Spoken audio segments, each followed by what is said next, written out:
Welcome to my series of AI videos.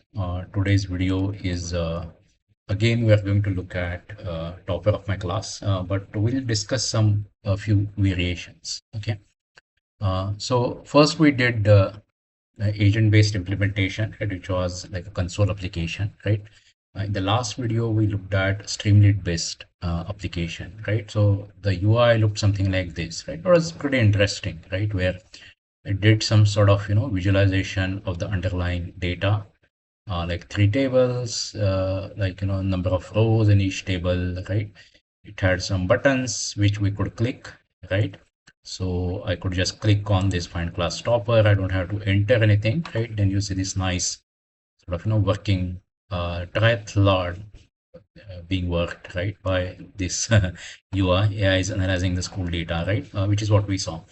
Now, one interesting sort of a variation here is while working with local models, what you may find out is if you are working with CSV, there might be little challenges, okay, even with like a 32 billion parameter model and so on, right? So one sort of, a bit of advice here is go with a SQL database, okay?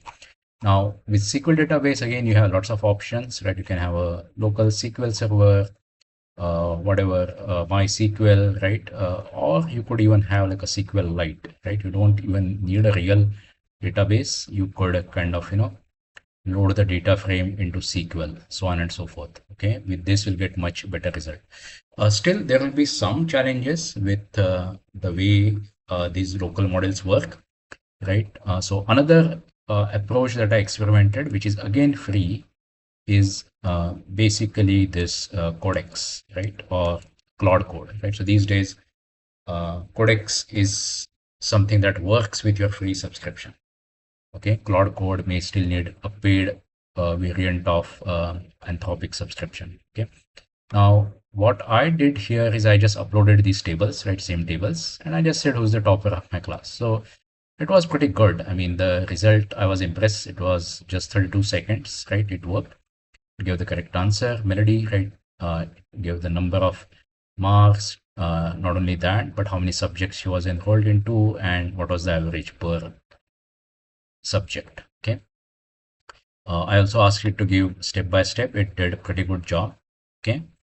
And then I tried some more interesting analysis. So I said give top students with their marks in each subject, right? So I mean, it gave average, right? But I said, okay, I want to know breakout for each subject, right? Each of these 5 subjects, right? Now I intentionally said top students. So it figured and it did a very good job. It actually picked top 10. Okay, now you can clearly see this sort of, interesting pattern, right? Where Melody, Brandy, right, they show up. Now, when this visualization is something you see, you realize, oh, like, what? These subjects are going to be different, right, for each student. So then I asked, okay, give me the majors of these students, right? I mean, each subject is fine, but what is the major? Okay.